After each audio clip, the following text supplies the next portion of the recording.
mensagem do Espírito Emmanuel, psicografia de Francisco Cândido Xavier, cujo título é Não Somente. E é um comentário a um excerto do Evangelho de Mateus, capítulo 4, versículo 4. E diz o seguinte: não somente agasalho que proteja o corpo, mas também o refúgio de conhecimentos superiores que fortaleçam a alma. Não só a beleza da máscara fisionómica, mas igualmente a formosura e nobreza dos sentimentos. Não apenas a eugenia que aprimora os músculos, mas também a educação que aperfeiçoa as maneiras. Não somente a cirurgia que extirpa o defeito orgânico, mas igualmente o esforço próprio que anula o defeito íntimo. Não só o domicílio confortável para a vida física, mas também a casa invisível dos princípios edificantes em que o espírito se faça útil, estimado e respeitável. Não apenas os títulos honrosos que ilustram a personalidade transitória, mas igualmente as virtudes comprovadas na luta objetiva que enriqueçam a consciência eterna. Não somente claridade para os olhos mortais, mas também a luz divina para o entendimento imperecível. Não só o aspecto agradável, mas igualmente utilidade viva. Não apenas flores, mas também frutos. Não somente ensino continuado, mas igualmente demonstração ativa. Não só teoria excelente, mas também prática santificante. Não apenas nós, mas igualmente os outros. Disse o Mestre: nem só de pão vive o homem. Apliquemos o sublime conceito ao imenso campo do mundo. Bom gosto, harmonia e dignidade na vida exterior constituem dever, mas não nos esqueçamos da pureza, da elevação e dos recursos sublimes da vida interior com que nos dirigimos para a eternidade. Para o início da nossa reunião da manhã, procurando colocar na nossa tela mental a figura de Jesus, o amigo incomparável das nossas vidas. Os momentos são de harmonia, de paz e de convívio íntimo com os espíritos superiores que nos acompanham e que aqui se encontram conosco, partilhando estes momentos em que unimos os nossos melhores sentimentos e propósitos para a harmonia com Deus.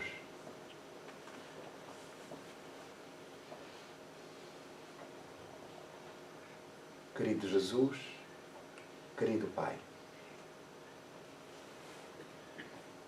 sentimos-nos infinitamente gratos e felizes pela oportunidade da reunião da manhã, momento em que partilhamos pensamentos, emoções, afetos, solidariedade, envolvidos pelo teu abraço fraterno e misericordioso, acolhidos junto ao teu coração, em busca do teu amparo e do teu amor. Conheces as necessidades de todos quantos aqui nos encontramos nos dois planos da vida. E muito intimamente dirigimos-te a rogativa de amparo necessário para a problemática que nos afeta, rogando-vos acompanhamento, inspiração e envolvimento das vossas bênçãos de saúde e de paz, de confiança irrestrita em Deus, de ânimo, coragem e alegria. Mestre querido, não podemos deixar de pensar e rogar em todos quantos, mais distantes, se encontram igualmente feridos na sua sensibilidade, fragilizados pelas circunstâncias da vida, que nada mais são desafios que enfrentamos para a ascensão espiritual neste caminho a que estamos destinados a percorrer para chegarmos à felicidade plena. No nosso pensamento perpassam aqueles que nos são caros, os nossos afetos, encarnados ou desencarnados, que naturalmente, ligados pelas emoções de há longo tempo, pelos laços eternos do amor, do respeito mútuo, da amizade sem fim, permanecemos nesse percurso interminável de consolidação, de aprofundamento dos laços de amor que nos unem todos os teus filhos, já que o conceito de família universal compreendemo-lo como pleno de princípios e valores. Lembramos, Senhor, os mais frágeis, as crianças, os jovens, os idosos, mas também aqueles outros com dificuldades mil, enfrentando desequilíbrios mentais e orgânicos, emocionais. Os suicidas, os toxicodependentes, por todos rogamos. Também ainda pela paz no mundo, pelos povos e países que enfrentam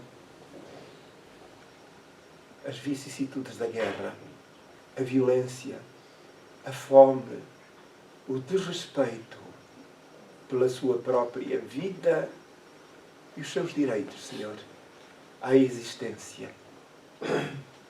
E a cada um estendemos as nossas mãos, como extensão das tuas próprias, levando afeto, ânimo e coragem, porque nada está perdido na organização da vida. Que a tua paz, Senhor, que o teu amor permaneçam conosco. Muito obrigado. Gostaríamos de saber quem está na casa pela primeira vez.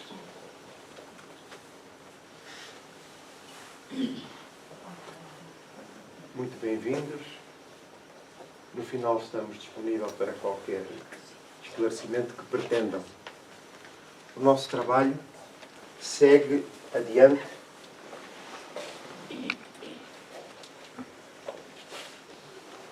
desta feita com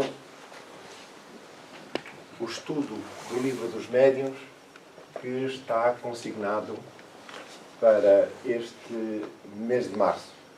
Portanto, já aqui tivemos a oportunidade do fim de semana passado e assim prosseguimos.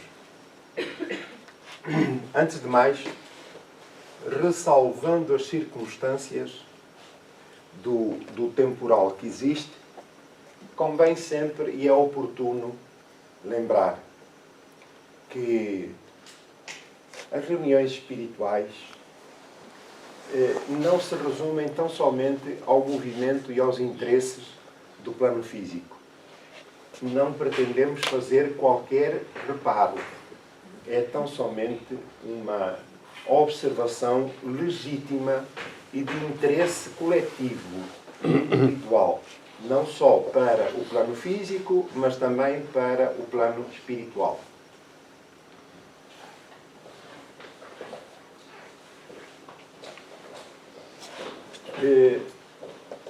E dizemos isto porquê? Porque, para além dos encarnados, das pessoas que aqui se encontram, há o dobro ou o triplo de uma assistência espiritual que fazem parte do trabalho e que estão aqui exatamente na mesma condição que nós todos. na condição de ouvintes, na expectativa de poder tirar proveito e conhecimento da tarefa a que nos propomos. E muitos desses espíritos que aqui chegam, que aqui estão, são espíritos debilitados, física e mentalmente, espiritualmente.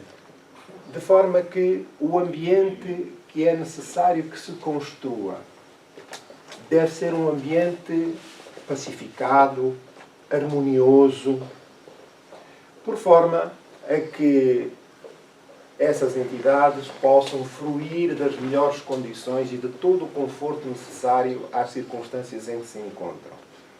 É a nossa contribuição, a nossa presença, mas essa presença requer e pede-se que ela seja antecipada. Meia hora, um quarto de hora antes do início do trabalho, porque para podermos dar uma ideia do que ocorre, é como se estivéssemos mergulhados numa piscina. Uns já aquietados e outros que chegam depois e que se lançam para dentro da piscina. O que é que acontece à água? Ela movimenta-se e perturba quem está já no seu interior.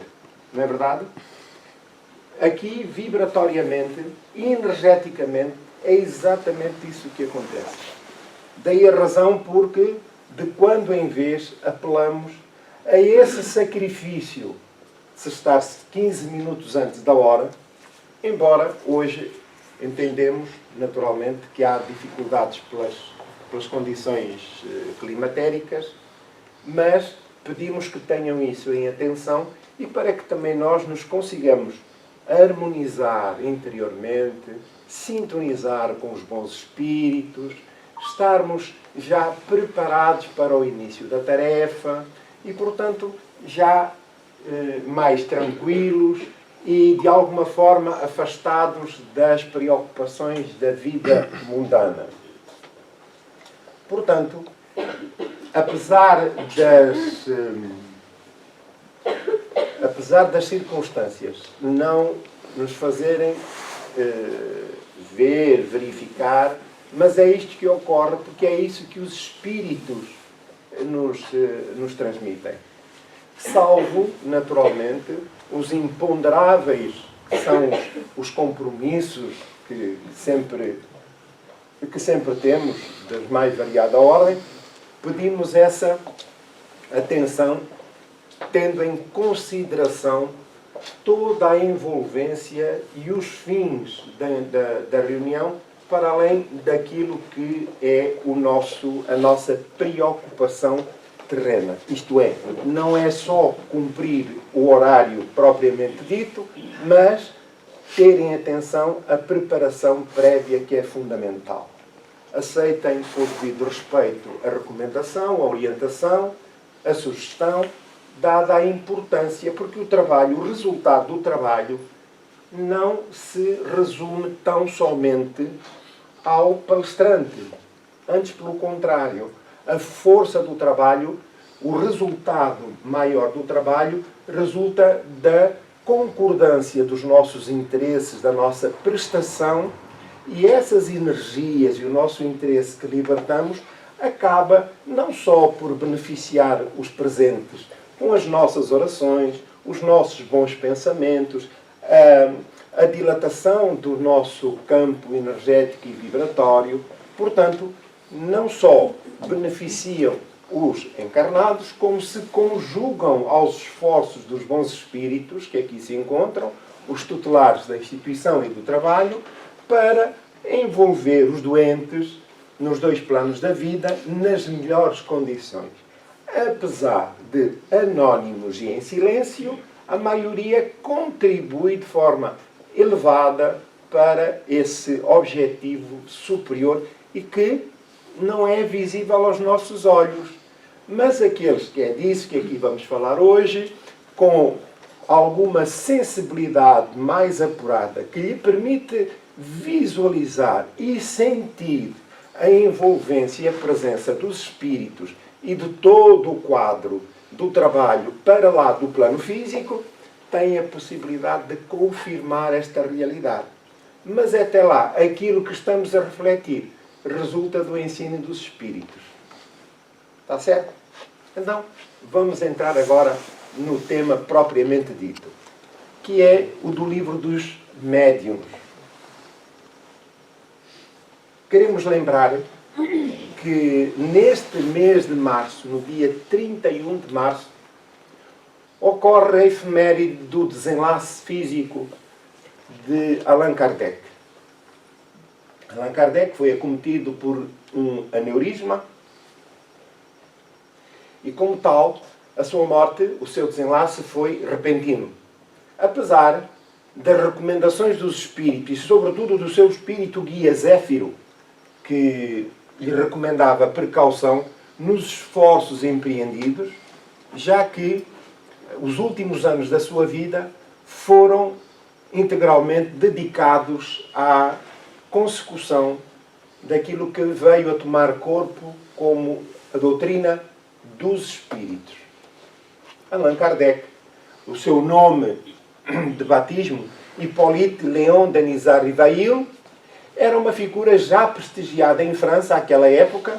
Ele era pedagogo, professor, portanto uma inteligência superior, agraciado já pelos seus pares de então em França, já que estava muito ligado ao ensino, à instrução, e quando se deparou convidado para avaliar os fenómenos das mesas girantes, foi assim conhecido, porque eles tinham como ponto central uma mesa de pé de galo em que as pessoas se juntavam à sua volta e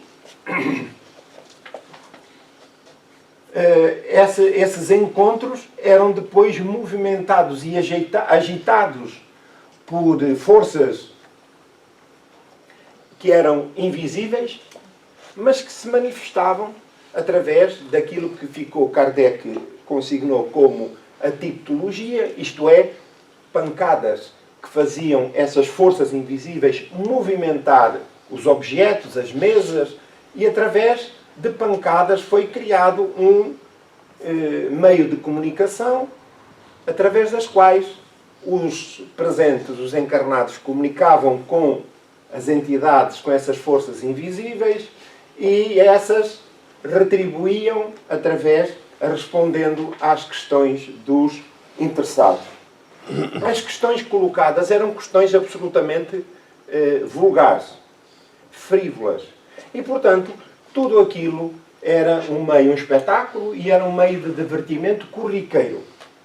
Contudo, os primeiros sinais destas comunicações mais evidentes e conhecidas deram-se num condado de Nova Iorque, nos Estados Unidos, numa pequena aldeia denominada de Hydesville. Ali viveu uma família numa determinada habitação e as duas meninas que ficaram conhecidas como as Irmãs Fox eram portadoras de faculdades mediúnicas. Não sabiam, mas páginas tantas começaram a sentir umas pancadas no quarto em que viviam e, como com todas as crianças, procuraram retribuir. Não sabiam a origem, os pais também não, e começaram a retribuir com as pancadas. E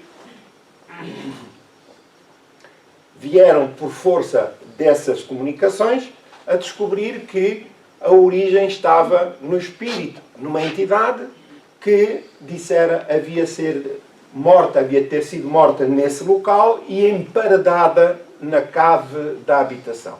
E foi aí que encontraram os seus restos mortais.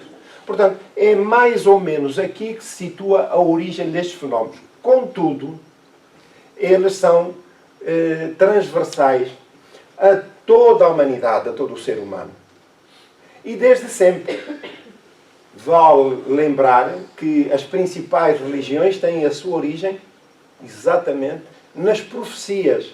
O que são as comunicações daqueles seres invisíveis que eram tidos, de acordo com as capacidades de quem as recebia, como deuses que exigiam comportamentos, exigiam sacrifícios da mais variada ordem e que a história registou. Chegados a meados do século XIX, Hippolyte Léon Denisard chama e adota a si o pseudónimo de Allan Kardec, porque, ao verificar a origem desses fenómenos, chegou à conclusão de que nada mais eram do que as vozes dos mortos, dos chamados mortos, que continuavam vivos e, como tal, por aquela via, comunicavam-se para dar sinal dessa existência. E essas comunicações deram origem, foram compiladas, Kardec chamou a si essa tarefa, que os espíritos confirmaram que ele tinha reencarnado, de facto, para poder reunir esses conhecimentos e criar um novo corpo doutrinário que estivesse enquadrado, entroncado, sobretudo nos ensinos de Jesus.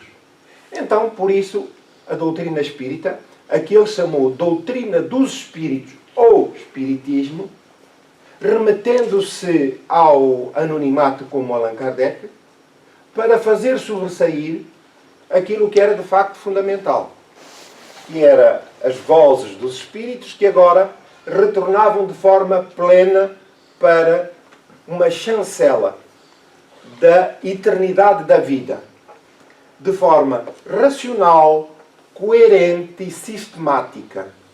E então concluiu que, após essa verificação, que o meio de comunicação que os espíritos utilizam, e os homens também, os encarnados, ele denominou de mediunidade.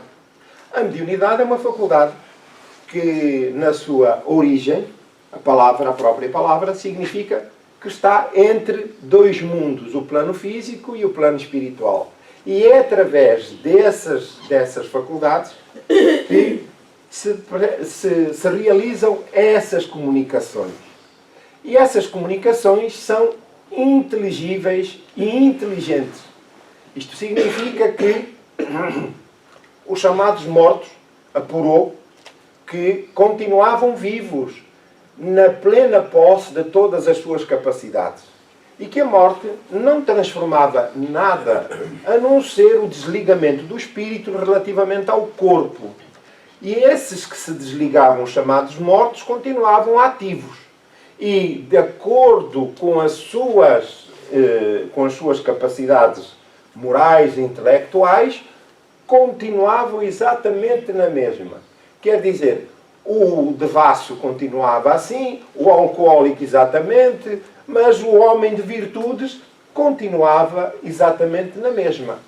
Até que se inteirassem da necessidade e do conhecimento do progresso a que todos os espíritos, na condição de filhos de Deus e submetidos que estamos às suas leis, o nosso destino irremediável, incontornável, é a ascensão moral, o progresso moral e espiritual para chegarmos àquilo que é a nossa ambição mais íntima ou explícita, que é a felicidade plena.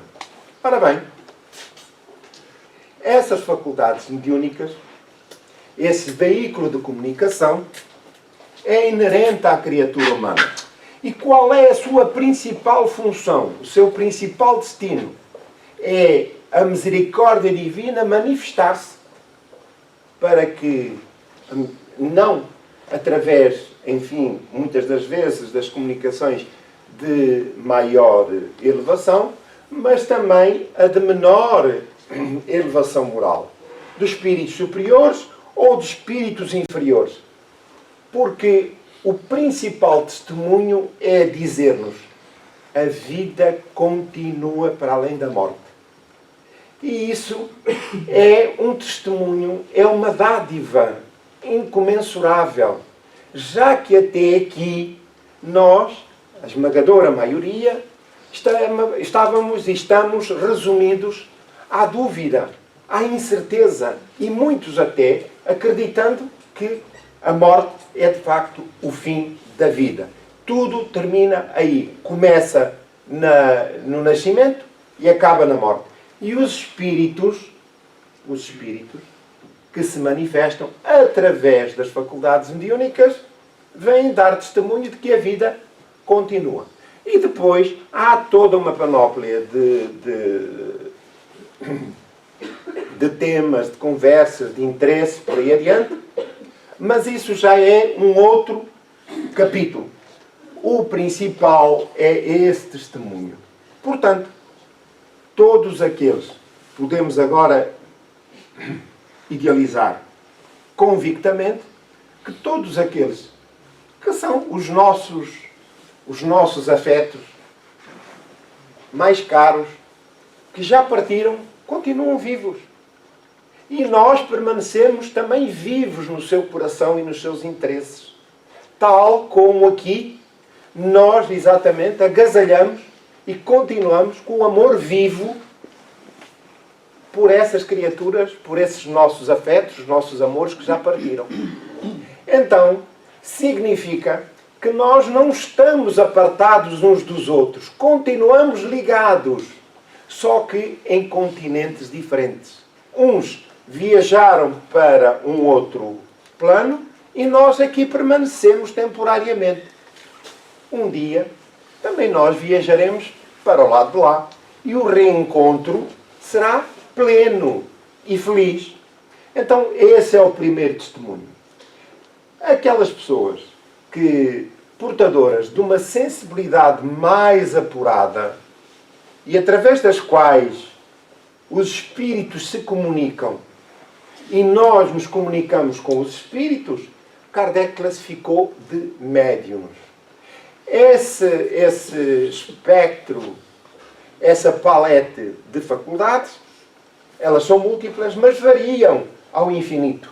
E muitas, a maior parte delas, nós ainda não as conhecemos. Mas aquelas que dizem respeito à vida na Terra, nós podemos perceber, de facto, o alcance da sua finalidade. Mas há uma que é transversal a toda a criatura, que é a intuição. A intuição. E é através da intuição que os espíritos se comunicam conosco. O nosso anjo da guarda, que são os nossos familiares, os nossos amores, que vêm dar ânimo, conforto, dar-nos coragem para prosseguirmos enquanto estamos na vida física, no enfrentamento dos desafios da vida. Portanto, isto para dizer que a misericórdia divina é plena e faz-se presente em todos os momentos da nossa existência.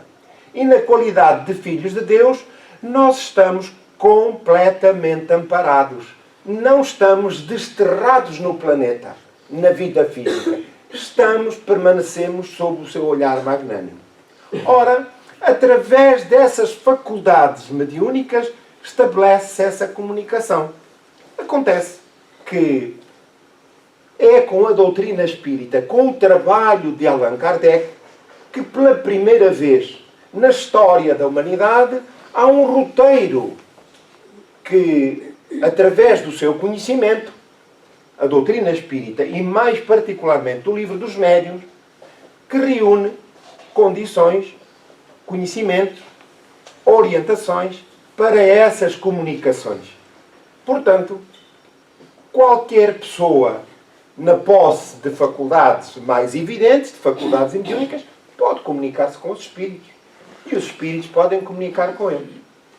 A questão é saber que tipo de comunicação se processa.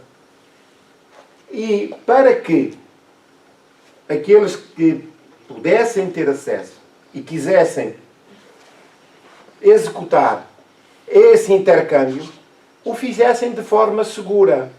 Porque, naturalmente, é legítimo que, não tendo uma orientação segura, clara, inequívoca, relativamente a esse relacionamento, é como caminharmos pelo escuro e entregues aos espíritos que muitas das vezes, porque a morte não altera nada, como dissemos no início, a criatura astuta, pantomineira, brincalhona, falsária, que permanece, tira partido da nossa ingenuidade. e da nossa excessiva credulidade. Por que excessiva credulidade? Porque partimos do princípio que nós temos um dom. Um dom no sentido mais lato da palavra, do seu significado. Isto é, um privilégio divino. E como tal, nós podemos comunicar com os espíritos dizem que são os nossos guias espirituais, o nosso anjo da guarda, mas é um falsário. Porque não lhe conhecendo a sua estrutura moral, a forma do seu comportamento e do seu pensamento, nós, só porque são espíritos, aceitamo-lo como nosso superior. Quer dizer, num plano mais elevado, e ingenuamente submetemos à sua vontade. E então, se o espírito é de índole inferior, estabelece-se uma relação doentia, de subjugação, obsessiva, isto é, maléfica. Ora, se o espírito é um espírito mais elevado, então estabelece uma relação feliz. Mas a maioria dos espíritos que nos acompanham e envolvem são espíritos de nível relativamente médio ou inferior. Porquê? Porque, salvo exceções, é com eles que nós nos identificamos pelos seus princípios e valores, e é por essa razão que eles também se identificam connosco. E, portanto, somos companheiros e amigos de jornada. Andamos de braço dado com eles e eles connosco. Nós felizes com eles e eles felizes connosco. Ora bem, então, o que é que nos afasta dessas influências? É o esforço, como no Evangelho segundo o Espiritismo, o Espírito Santo Agostinho faz uma reflexão sobre as características do homem de bem, que é aquele que se esforça por fazer o bem.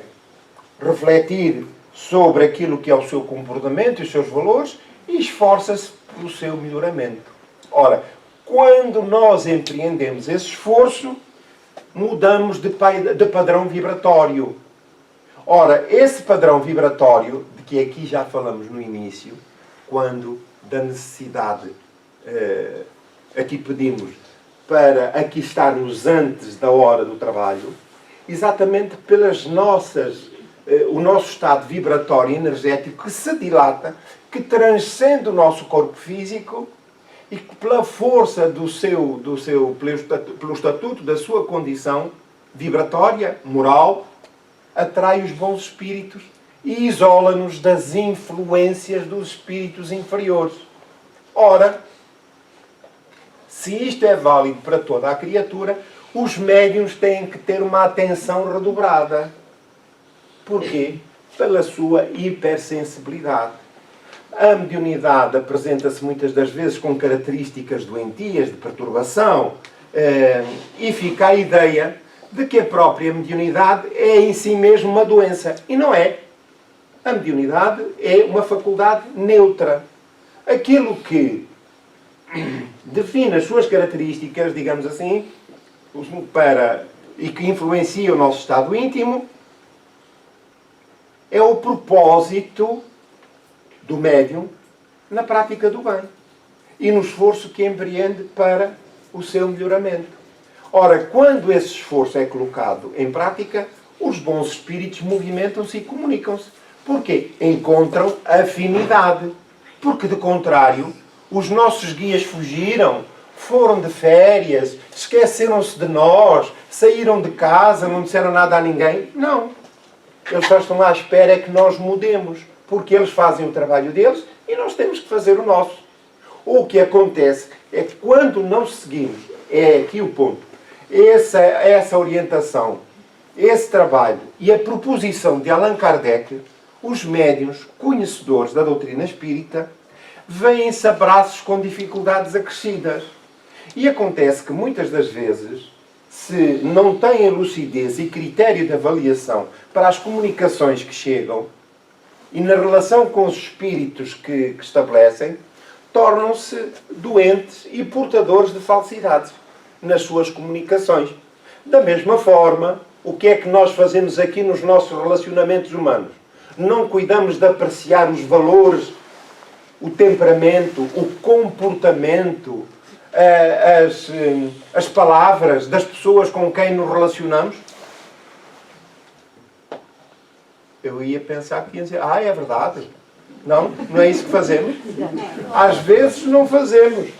Às vezes não fazemos. E nós somos vítimas desses falsários. Querem um exemplo? Está muito em moda agora, isto é de todos, aquelas mensagens chegam no telemóvel, alô mãe ou alô pai, eu preciso de 500 euros. E nós, claro, estou aqui com um problema e preciso... E nós, cheios, o coração começa-se logo a derreter, porque pensamos logo que o filho foi preso, foi aqui para lá, e nós damos logo o PIN e as contas e fazemos transferências logo bancárias, somas avultadas, e vimos a descobrir que, afinal de contas, fomos vítimas de um falsário. Aquele espírito que nos mentiu morre, e se não houver mudanças, ele continua exatamente a mesma coisa. Estão-me a compreender? Exatamente a mesma coisa. E quem é portador das faculdades mediúnicas pensa que está na presença de um espírito muito elevado só porque ele diz de lá, alô mãe, alô pai. Nessa altura ele vai dizer assim, olha, eu sou o teu bisavô, eu sou o teu tetravô, e estou-te a dizer que tu és um anjo, estás no céu, estás aí na terra em missão. E a pessoa acredita. Porque não submete ao critério da avaliação e do bom senso. Se o meu filho mandasse uma mensagem para o telemóvel a dizer, alô mãe, alô pai, não sei, quero 500 euros, não tem lá um botão que diz assim, delete? Pau, era logo. Porquê? Porque há assuntos, temos que, desde o princípio, há assuntos que nos tratam por SMS. Não é novidade. Hoje em dia, nós, para não estarmos a aturar os outros, sequer telefonamos. É por mensagem. Não estou cá, estou lá. Às vezes as mensagens até nem escrevemos direito. Temos que decifrar. Compreendem? Porquê? Porque há valores e princípios que não devem ser ultrapassados. É o rigor, é o critério da avaliação. E esse critério da avaliação foi o que Kardec empregou para poder destrinçar. Kardec não era médium. Para poder destrinçar entre as mensagens sérias e as mensagens menos sérias. Ora, o médium, se tornar ingênuo e crente em demasia, tal como acontece ali com a prova do telemóvel, vai na onda. E páginas tantas, fica sem os seus proventos. Aqui no caso, os seus valores espirituais e mediúnicos. Feita esta introdução, vamos aqui ver, Kardec debateu-se com uma série de circunstâncias, que era a prática comum, e tinha por missão revelar o contraditório, tendo como origem a explicação dos espíritos. E hoje nós podemos perceber o quanto é necessário nós sermos criteriosos na avaliação. E há um princípio que é inerente a todos nós, que é o bom senso. O bom senso. Aquilo que não fizer sentido não é verdade. E eu não sou obrigado a acreditar em tudo e na mais pura verdade. Não posso. Porquê? Porque é o meu mundo. E enquanto a minha razão não me permitir compreender o processo, eu não o posso aceitar de ânimo leve. Então eu tenho que ir de A a Z, passando por todas as etapas para compreender o processo, para fugir às influências negativas e às propostas desonestas dos espíritos, que se aproximam de nós e tiram partido da nossa ingenuidade e estabelecem uma relação doentia e obsessiva. E nós pensamos que é normal. E não é. Alguma dúvida? Muito bem. Então, vamos ver o que diz aqui, neste capítulo 25º das evocações. O capítulo é preenchido pelo... Já aqui tratamos das considerações gerais, espíritos que se podem evocar, chamar, convidar para a comunicação. Linguagem que se deve usar com os espíritos, utilidade das evocações particulares, pessoais, que eram muito comuns, questões sobre as evocações e evocação dos animais. É disto que aqui hoje vamos falar. Evocação dos animais. Então, na questão 283 diz o seguinte. Kardec pergunta aos espíritos. Pode evocar-se o espírito de um animal? Porque ainda naquela época havia esse conceito, essa possibilidade. E, no fundo, o desconhecimento a respeito da essência do espírito, que somos nós, do espírito. Nós somos criaturas que jornadeamos pela vida há milhões de anos. Milhões de anos. Desde que fomos criados do princípio inteligente que preenche o espaço infinito, até à sua individualização, à sua evolução e progresso, até chegarmos aqui, a esta beleza, que somos cada um de nós, são milhões de anos. Milhões. E agora, o que é isso diante da eternidade? Absolutamente nada.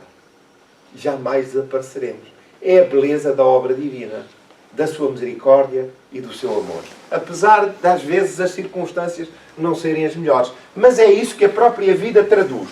E então, Kardec, porque se confrontou com essa situação várias vezes no intercâmbio com outras pessoas, colocou esta questão. E veja-se, depois da morte do animal, o princípio inteligente, ele não diz o espírito, compreendem? Não diz o espírito, porque o princípio inteligente é de origem divina e ele desmultiplica-se, cresce, melhor dizendo, evolui até chegar à inteligência, que somos nós, o espírito propriamente dito.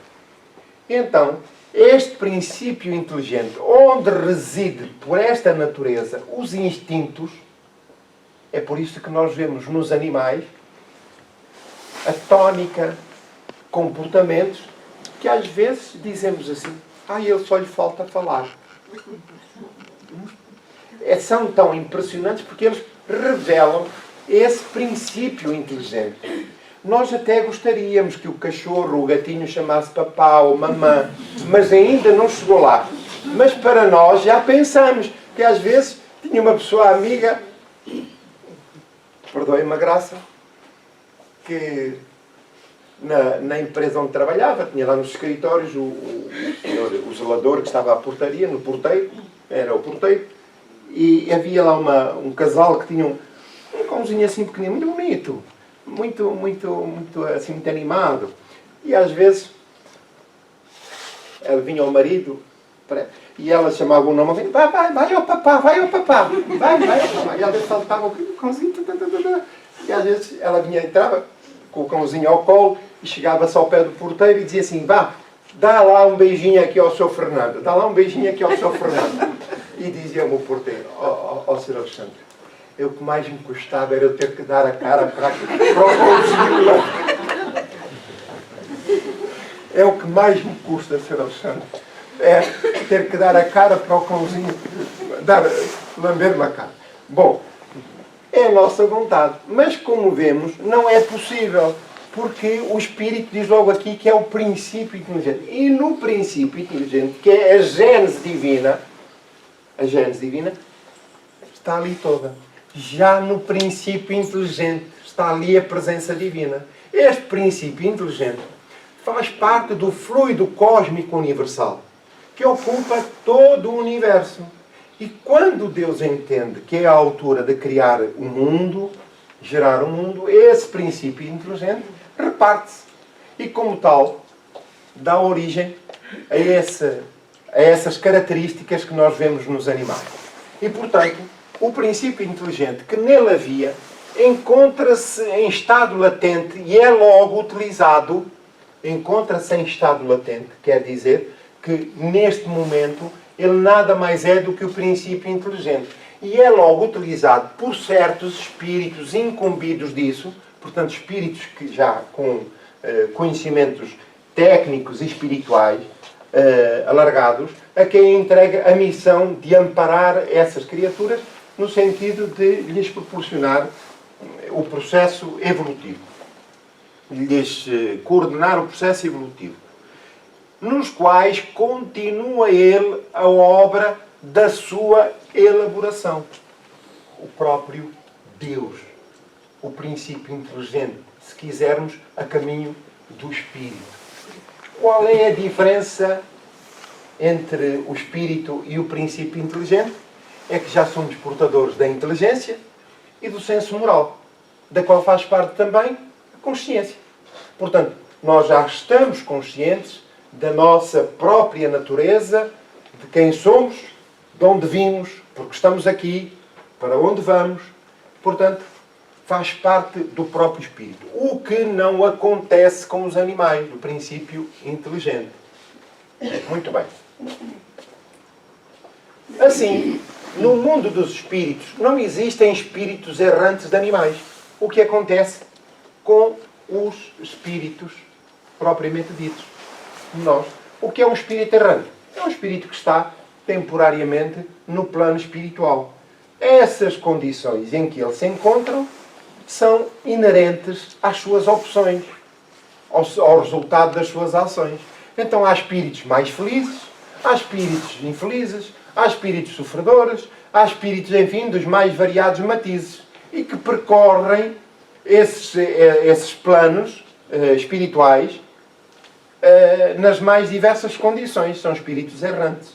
Até que o processo da reencarnação seguinte se comece a vislumbrar e a preparar. E do qual acontece para a criatura mediana, para o qual ele participa, que é o nosso caso, da programação da reencarnação seguinte, após a avaliação daquilo que foi bem concluído ou mal concluído.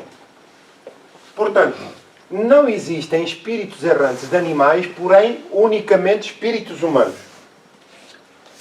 E na linha A, como é então que, tendo evocado animais, algumas pessoas hão obtido resposta?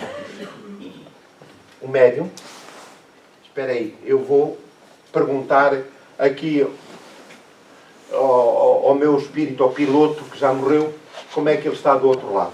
E eu faço uma reuniãozinha mediúnica e nessa altura faço uma oração e peço ao espírito piloto que se venha manifestar para dar conta da sua situação na espiritualidade. E o piloto vem. Vamos ver aqui. Algumas pessoas hão obtido resposta. Quer dizer que o piloto veio responder à questão que o médium colocou. Com bons sentimentos. Hein? Bons sentimentos. Quer saber do estado em que ele está. Evoca um rochedo e ele responder-te-á. O que é que isto quer dizer? Acreditam que o cachorro, que o rochedo responde? Não. O que ele está a dizer é que o animal é tal qual o rochedo. Não se comunica. Muito bem. Então vamos adiante. Há sempre uma multidão de espíritos prontos a tomar a palavra sob qualquer pretexto. São os que mandam as mensagens do alô pai e alô mãe.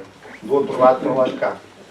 E que nós muitas das vezes acreditamos por ingenuidade e desconhecimento. É por isso que é fundamental para nós espíritas estudarmos a doutrina espírita. Porque nós encontramos em circunstâncias a matéria física tolhe a liberdade e a sensibilidade do espírito. E, portanto, estamos, aparentemente, à deriva nesta matéria. E se acreditamos ingenuamente, sem submeter ao critério da razão e do bom senso as comunicações dos espíritos que chegam, nós acreditamos que o piloto se comunicou. Então, há espírito que se propõe aí a substituir o piloto. Nota, agora de Kardec. Pela mesma razão, se evocar um mito qualquer, faça parte da história, por aí adiante, ou uma personagem alegórica, como é o caso que aqui que Kardec faz alusão, que era uma figura de uma peça de teatro, ela responderá, isto é, responderão por ela e o espírito que, como sendo ela, se apresentar, tomar-lhe-á o caráter e as maneiras. Certo? Então quer dizer, eu posso tomar a vez de outro e apresentar-me ao médium. E se o meu antepassado tinha um problema qualquer de saúde, uma insuficiência qualquer, se ele, por exemplo, tinha uma perna mais curta que a outra, os médiuns, se olhar para ele, se vir o fenómeno, têm a noção, eu via uma sombra, que eles nunca se dão a revelar totalmente, por causa das feições, de tudo isso. Mas, pelo menos, os trejeitos. Senão era fulano, era porque ele até coxeava de uma perna. Era o meu pai, o meu avô, isto ou aquilo. Estão a compreender? Portanto, do lado de lá, é possível que outros espíritos tomem a aparência daqueles a quem pedimos, de quem pedimos notícias. Ora, alguém teve um dia a ideia de evocar Tartufo. E Tartufo veio logo. Tartufo é uma peça é uma figura de uma peça de teatro de Molière. De Molière, exatamente, obrigado. Uma peça de teatro de Molière. E, portanto, muito famosa, e veio a manifestar-se. Mais ainda, falou de Órgão, de Elmira, de Dami, de Valéria, de quem deu notícias. Toda a gente. Porquê? Como às vezes nós, do lado de cá, nós perguntamos a alguém como é que está? E ele faz-nos logo uma palestra. Dá notícias dele, notícias do filho, do pai, da mãe, do cão, do gato. E nós, às tantas, que até tínhamos de ir para lá, de um lado qualquer, estamos ali cingidos àquela palestra. Ora, é exatamente isso. O espírito que não tem travão, ele dá notícias a toda a gente. Quanto a si próprio, imitou o Hipócrita com tanta arte que se diria o próprio Tartufo, se este tivesse existido. Portanto, o médium acreditava que era a figura do teatro. O mito do teatro que tinha sido idealizado pelo Molière. Diz mais tarde ser o espírito de um ator que desempenhar esse papel.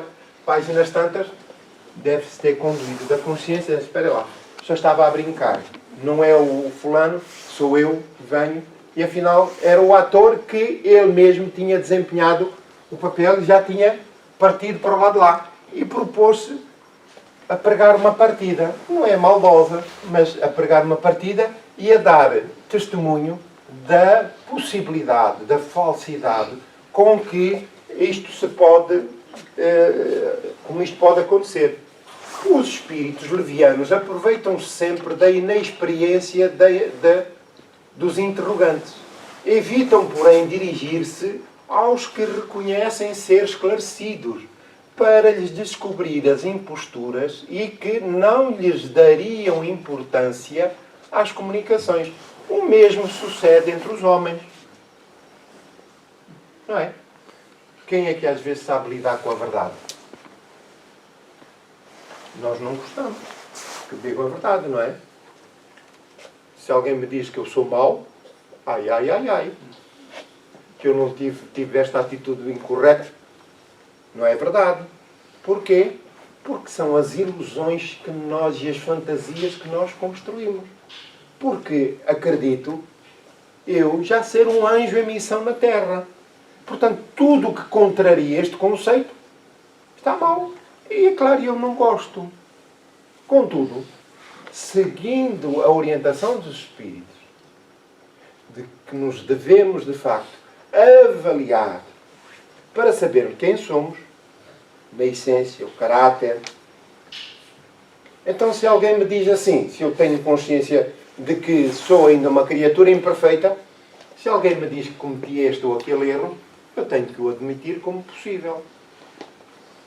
Não é verdade? Então, com os médiuns acontece a mesma coisa.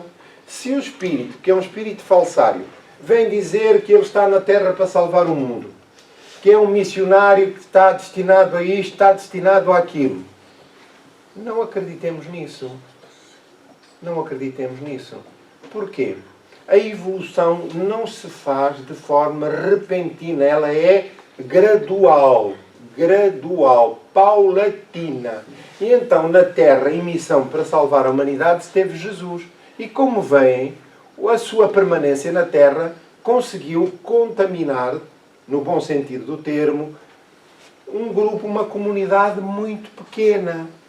E foram esses que depois se desmultiplicaram, esse grupo se desmultiplicou e a mensagem do Cristo disseminou-se pelo mundo. Estão-me a compreender? Todos nós estamos aqui a lidar com as nossas próprias imperfeições, no sentido de as superarmos, transformarmos-nos em criaturas virtuosas para evoluirmos um pouco mais. Portanto, os lances da nossa evolução não são tão repentinos e tão dilatados como ilusoriamente poderemos pensar. Essas fantasias levam-nos a transformar-nos em ingênuos, incautos e, no fundo, só estamos a dar vazão ao nosso orgulho porque, para nós, somos as melhores pessoas do mundo e tudo o que nos contraria, mesmo no campo da mediunidade, está errado. Ora, por isso é que, não admitindo isso e não fazendo esforço por preguiça, por orgulho e até por vaidade, porque às vezes nós queremos projetar, superar as nossas frustrações de uma forma desmedida, incoerente e desfasada da realidade e da verdade divina. E então nós projetamos uma imagem que não temos, que é sustentada pela nossa vaidade.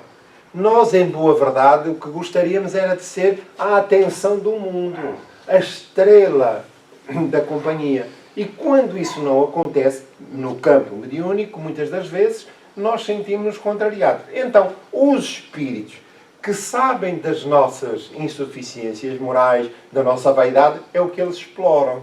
Então, aceitamos isso.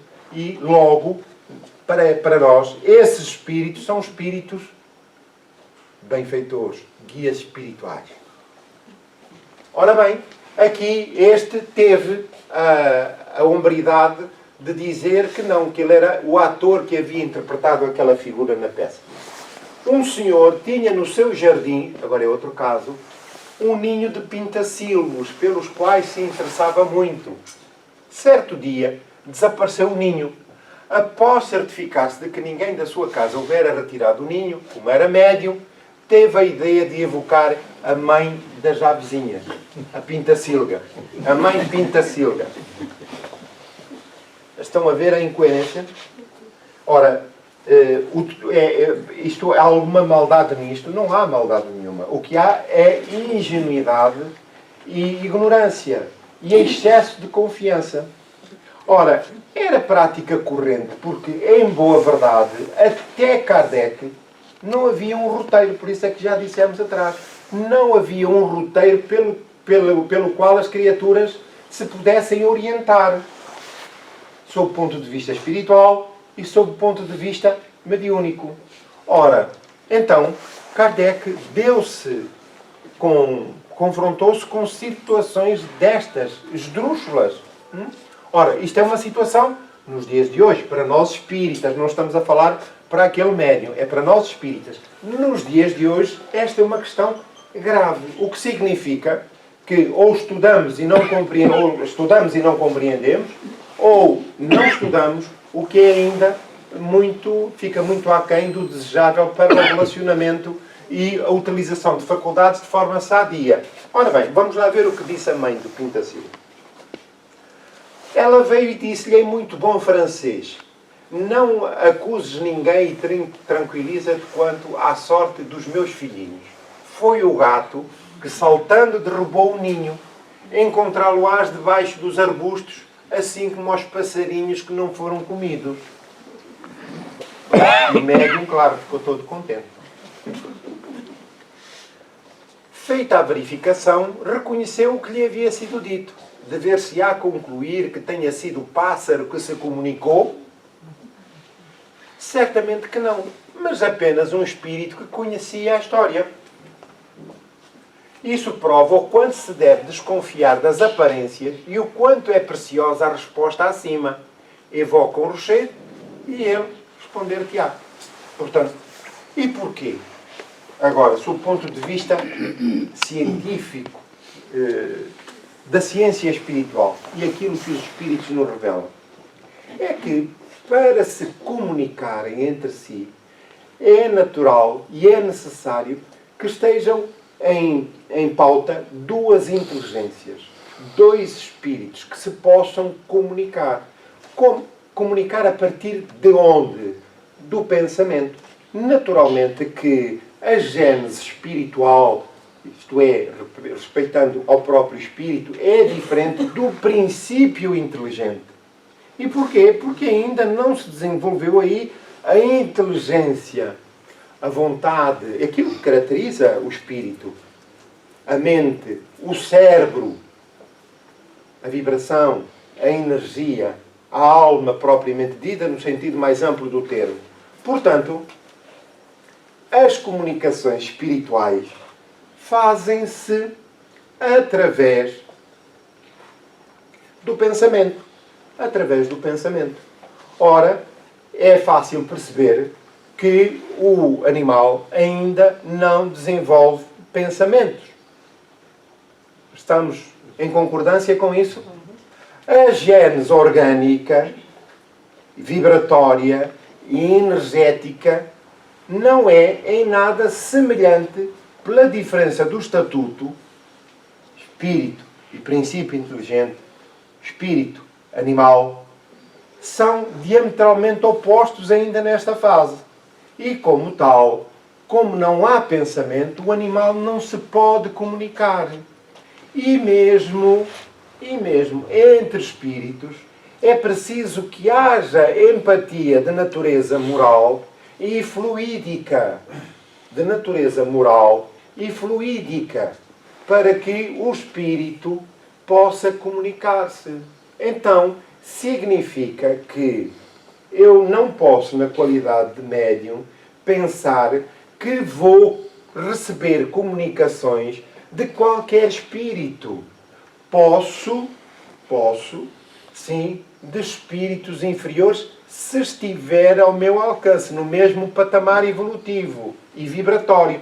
Mas os espíritos mais elevados têm que encontrar não só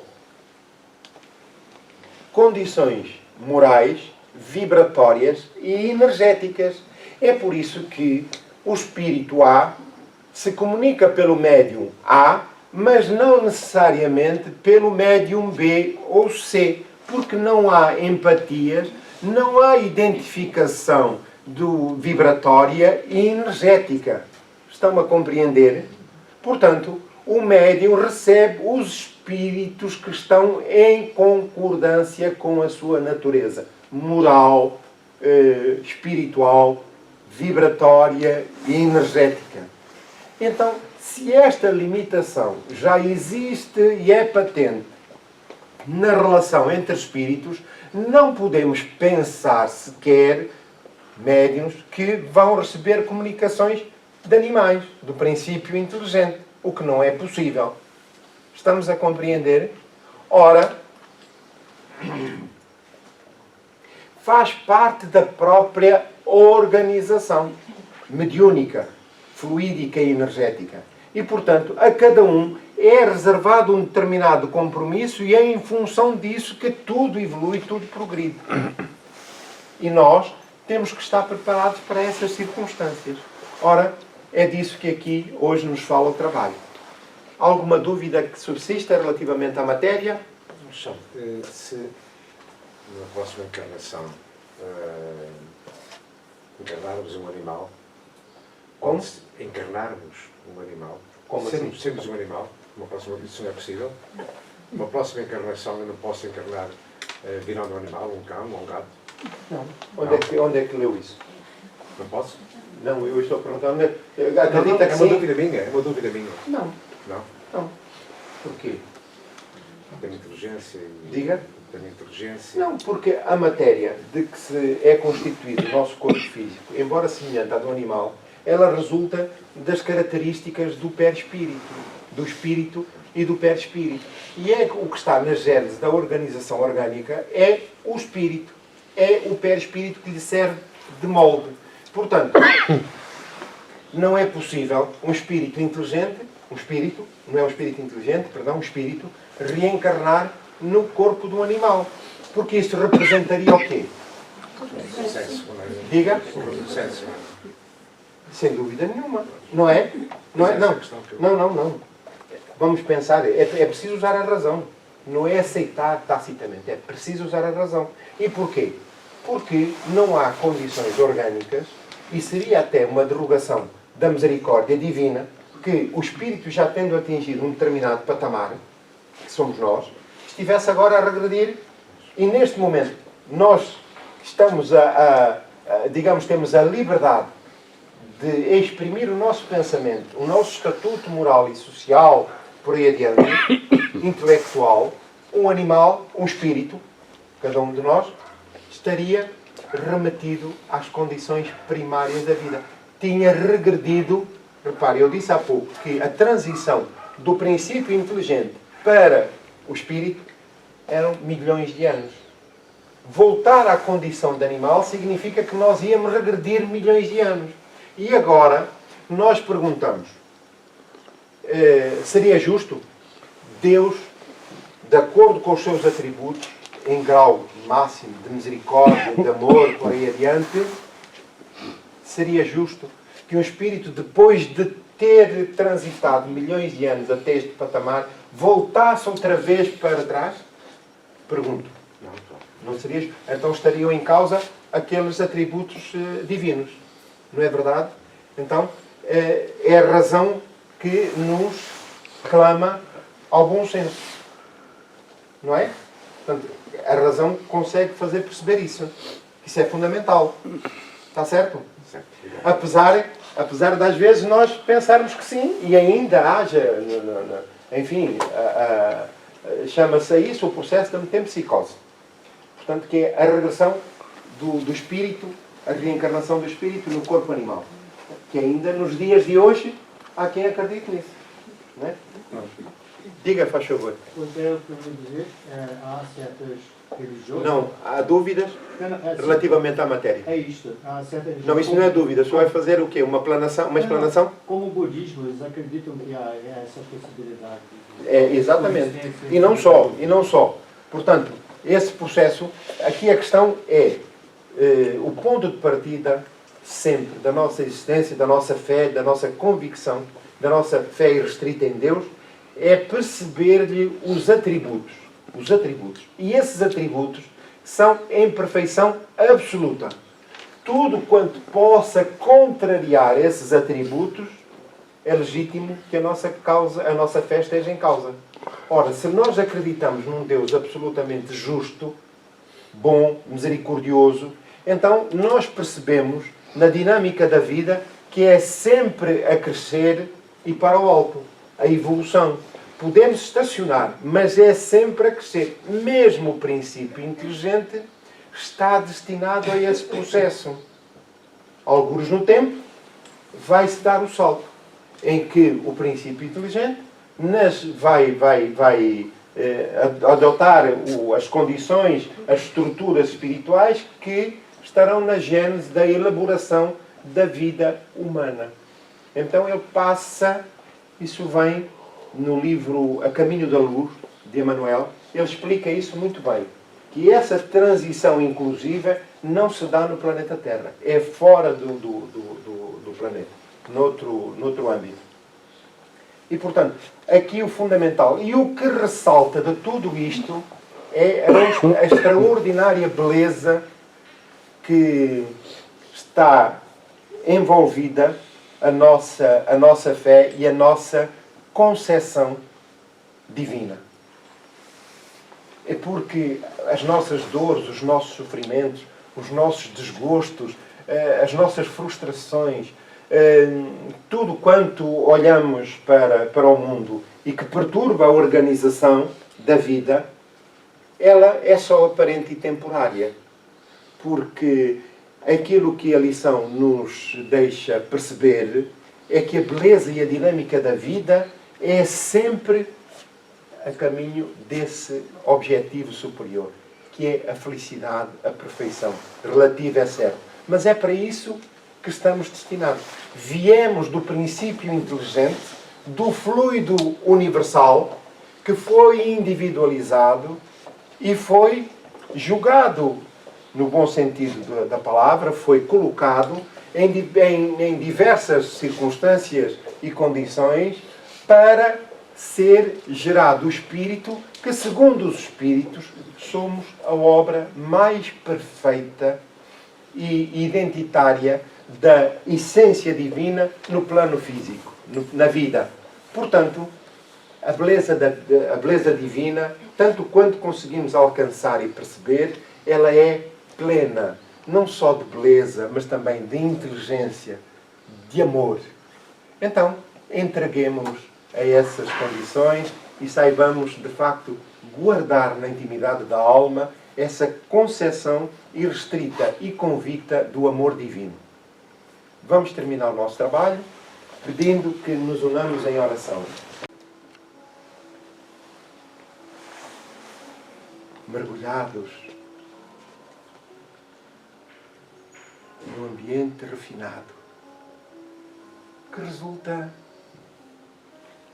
dos nossos pensamentos e do nosso estado vibratório, identificado com os planos superiores da vida. Os bons espíritos encontram-se entre nós.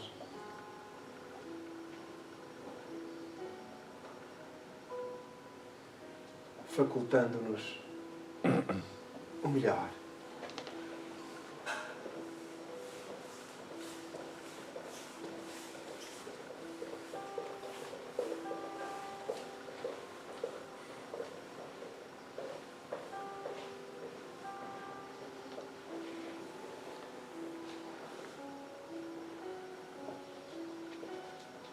A nossa alma desdobra-se de par em par. Deixamos fluir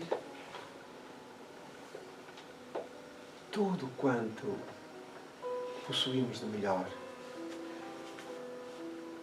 Essa força interior divina que jaz em nós é plena e aguarda sempre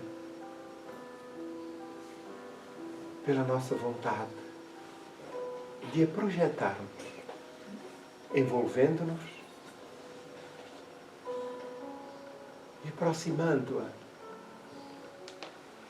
das forças superiores da vida. Pai de infinita misericórdia e bondade, apesar da nossa confiança irrestrita, a nossa fragilidade, Senhor, é ainda patente. Medos que se instalam, insegurança que gera infelicidade, mal-estar, incertezas. E é por essa razão, Senhor, que te abrimos a alma, rogando-te amparo, para que nos abençoes. E deixa que se vertam dos planos superiores a tua misericórdia e o teu amor, as tuas bênçãos de saúde e paz, para todos quantos se encontram nos dois planos da vida e aqui colocados no trabalho desta manhã. Agradecemos, Senhor, o acompanhamento dos bons espíritos que atenderam a cada um dos presentes, que sairão, que regressarão aos seus lares, aos seus afazeres, refeitos na sua condição energética, mental e espiritual. Não podemos, contudo, Senhor, reservar exclusivamente para nós as tuas bênçãos. E por isso expandimos-las, envolvendo os nossos afetos e todos quantos sofrem, desencarnados ou encarnados, já que são indispensáveis para a manutenção da vida. Mestre querido, apesar de crermos na justiça divina, rogamos-te por todos quantos são colocados no epicentro das guerras fratricidas, destruidoras, perturbadoras, que se refletem nos dois planos da vida. Mestre amado, temos a convicção de que tudo é ainda obra dos espíritos imperfeitos que jornadeiam pela terra. E cada conflito à dimensão da perturbação de cada um, do egoísmo e do orgulho. E se uns que ocorrem mais distantes nos perturbam, não podemos descurar aqueles que ocorrem na nossa intimidade. Os nossos conflitos entre o bem e o mal, os nossos pendores que tantas vezes deixam vazar os maus instintos que se identificam com a retaguarda da vida. Dá-nos coragem, Senhor, para sabermos suplantá-los e, em seu lugar, plantar a misericórdia, a tolerância e o amor, para que sejamos criaturas novas, criaturas de bem, de acordo com os conhecimentos que adquirimos e como tão bem nos induziste ao perdão, mas ao perdão 70 vezes 7. Isto é, saber perdoar sempre e esquecer, tanto quanto possível, aquilo que são ainda as envolvências próprias da evolução. Abençoa, Senhor, todos quantos aqui se encontram e permite o encerramento da tarefa da manhã, renovando os nossos votos de saúde e paz para todos. Muito obrigado.